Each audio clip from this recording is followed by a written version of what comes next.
Once upon a time in Duckburg, where exciting things seemed to happen every day, lived Donald Duck, his nephews Huey, Dewey, and Louie, and the ingenious inventor Gyro Gearloose. Gyro was always tinkering and experimenting, creating gizmos that could do just about anything.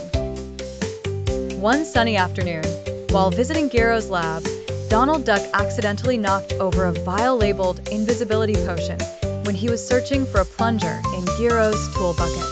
Splash. The potion spilled all over his feet, his feathers, and even his hat. In a blink, Donald looked around and realized someone was missing.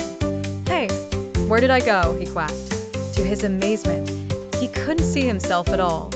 Donald had become invisible. Not one to miss an opportunity for a prank, Invisible Donald started his day of mischief. First, he floated into the living room where Huey, Dewey, and Louie were playing video games. The boys watched in total bewilderment as Donald's had hovered over their heads, seemingly by magic, and their TV remote danced in midair. Whoa. "What's happening?" exclaimed Huey, while Dewey tried catching the flying remote to no avail. Meanwhile, Louie was giggling, finding humor in the chaos. Little did Donald realize, pranking had its downsides. Upon sneaking into the backyard pool, he saw bubbles pop from the plush donut ring as Louie attempted to land perfectly. "Looks like the water's tickling my toes," laughed Louie obliviously, while Donald dodged a splash that soon became a Wyatt wave across. Suddenly, Donald heard Gyro's voice in the distance.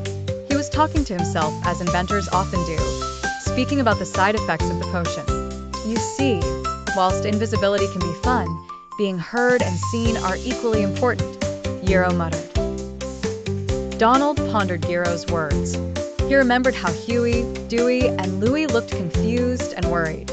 Tricking his nephews wasn't fun without their laughter and his famous quacky giggle to join in. Being invisible, he couldn't connect or communicate. Deciding he'd had enough of invisibility, Donald waddled back to the lab, imagining how funny he must look, a floating cap blowin' breeze atop his floating duck boots. Back with Gyro, he tapped the table, causing the startled inventor to turn around. "Gyro," Donald said carefully, "I had an accident and, quack quack, I'm invisible.